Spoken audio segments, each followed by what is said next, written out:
రవాణా శాఖ మంత్రి పొన్నం ప్రభాకర్ మాట్లాడుతున్నారు. ఇప్పుడు లైవ్ చూద్దాం. 22లో మీరు పని భారం ఇతరత్ర అన్ని అంశాలకు సంబంధించి 29 అంశాలను అక్రాస్ టేబుల్గా వెంటనే నిర్ణయం చేయడానికి సిద్ధం. తప్పుడు ప్రచారం వద్దు.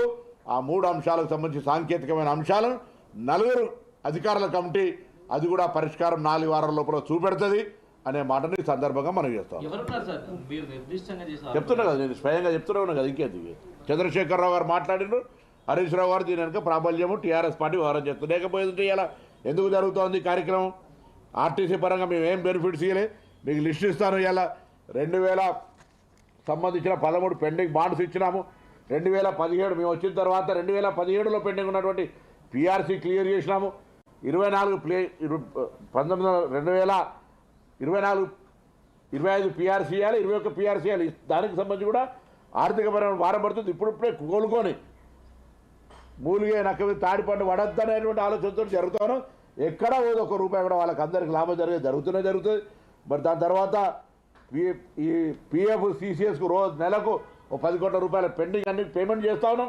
ఇన్ని కార్యక్రమాలు జరగంగా కూడా వాళ్ళు అట్లా మాట్లాడితే ఇది దురదృష్టకరం. దీని వెనుక తప్పకుండా రాజకీయ కుట్ర ఉంది. ఆర్థిక పరంగా ఉన్నాయి కూడా 29 అంశాలను మేము ముందు ఇలా మళ్ళీ చెప్తా ఉన్నా.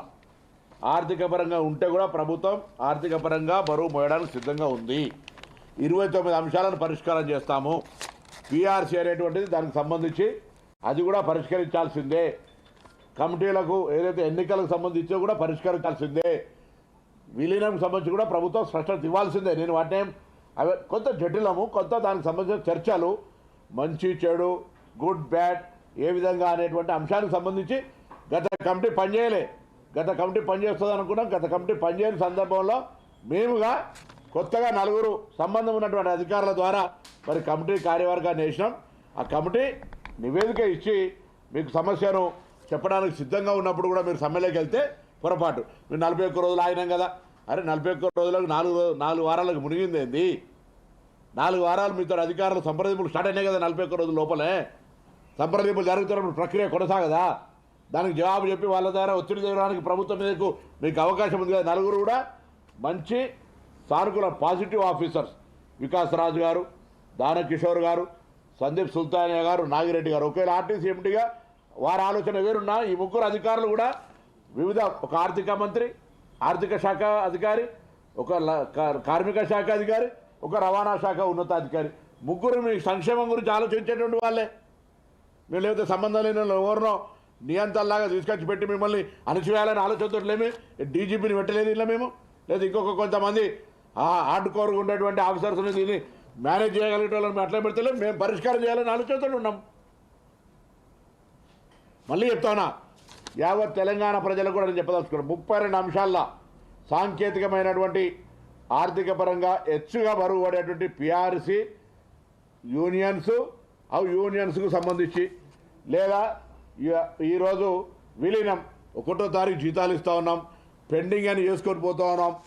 ఆయన ఆధారబాధలు చేసిన దాన్ని ఎన్నికల ముందర 50,000 కుటుంబాలు వ్యతిరేకంగా ఉన్నాయి కాబట్టి అని ఇంటెలిజెన్స్ నివేదికకు నోటిఫికేషన్ వచ్చినాక 9వ తారీఖు నాడు 9 నెలల ఇవన్నీ చేసినప్పుడు కొంత వ్యవస్థ ఉన్నది. అవి కూడా మేము ఎప్పుడు కూడా చెప్పలే. సాంకేతికంగా ఉన్నాయి కాబట్టి సమయం కావాలని కమిటీని వేసినాము. గతంలో మా కమిటీలో దయచేసి ఆ మాట కూడా మళ్ళీ ఎప్పుడు కూడా దయచేసి కార్మిక సంఘాలు మాట్లాడద్దు. కాలయాపన పేరు మీద కమిటీలు వేస్తున్నాం. మేము కమిటీ మొదటి కమిటీ, మీరంతా ట్రాన్స్పోర్ట్ చూసేటువంటి వ్యవహారంలో ఉన్నటువంటి వాళ్ళు, మేము ఎన్నడేం కమిటీ లేలే, ఫస్ట్ టైం కమిటీ. కాబట్టి దయచేసి 32 సమస్యల 29 అక్రాస్ ది టేబుల్ పరిష్కారం చేయడానికి మేము ఎవరు చొరవ తీసుకున్నా మేము రెడీ.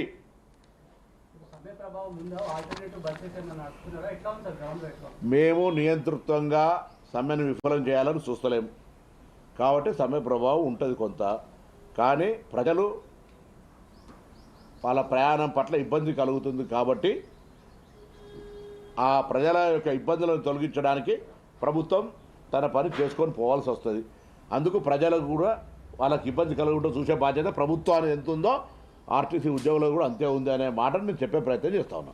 కాదు, వాళ్ళ హస్తం ఉంది, గత ప్రభుత్వ హస్తం ఉందన్న అక్కడ వాళ్ళే యూనియన్ అప్పుడు కండిషన్ అప్పుడు అడగాలి కదా. రద్దు చేసినప్పుడు సపోర్ట్ చేయలే కదా. రద్దు చేసినప్పుడు సపోర్ట్ కాబట్టి ఇప్పుడు నడిచే ఎద్దునే వస్తారంటారు ఎప్పుడు కూడా. పనిచేస్తున్నాము, ఇన్ని అంశాలను పరిష్కారం చేసినాము, ఇంకా అంశాలను పరిష్కారం చేస్తాను. ఇంత నేను మీ అందరి ముందట ఆన్ రికార్డులో చెప్తా ఉన్నాం. 32 29 అంశాలను అక్రాస్ టేబుల్ పరిష్కారం చేస్తామని చెప్తా ఉన్నాము. కాబట్టి ఇప్పుడు కొన్ని జాగాల్లో మీరు ఎవరైనా పోయి అడగండి ఆర్టీసీ కుటుంబ సభ్యులను.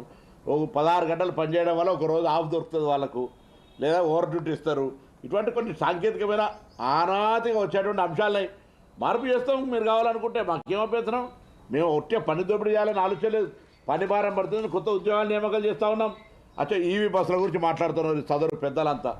2018లో స్టార్ట్ అయిన ఈవీ బస్సులు గవర్నమెంట్ ఆఫ్ ఇండియా స్కీము. మేము దాన్ని కూడా మాకు కూడా ఇష్టం లేదు. కానీ కేంద్ర ప్రభుత్వానికి ముఖ్యమంత్రి గారు కూడా లేఖ రాసి ఆ ఈవీ బస్సులు మేము మా సంస్థ నుంచే కొనుక్కుంటాం, ఆ ఇచ్చే బెనిఫిట్స్ ఏదో మాకే ఆర్టీసీకే ఇవ్వండి అంటే కూడా గవర్నమెంట్ ఆఫ్ ఇండియా మొత్తం దేశం మొత్తం 14,000 బస్సులు ఇస్తూ ఉంది అనేక రాష్ట్రాలకు. అందులో 2,000 బస్సులు మనకు వస్తున్నాయి. దానికి మేము తీసుకున్న పొరపాటు ఏంది? మేము తీసుకున్నటువంటి ఒక తప్పు నిర్ణయం ఏమున్నది? ఆ బస్సులు ఈవీ ఛార్జెస్ స్టేషన్లు పెట్టాలి, ఛార్జింగ్ ఇన్ఫ్రాస్ట్రక్చర్ అంతా వాళ్ళే చేస్తారు, కానీ లైన్ నేను తీసుకొచ్చి ఇవ్వాలడ. దానికి సంబంధించి కూడా మేము ఏదో మొత్తం నేను మళ్ళీ చెప్తా ఉన్నా, ఈవీ బస్సుల కారణంగా ఒక్క ఆర్టీసీ ఉద్యోగిని తొలగించాము, ఒక్క ఆర్టీసీ ఉద్యోగిని తొలగించామని నిర్ణయం చెప్పినాం గవర్నమెంట్ తరఫున. ఇంటర్నల్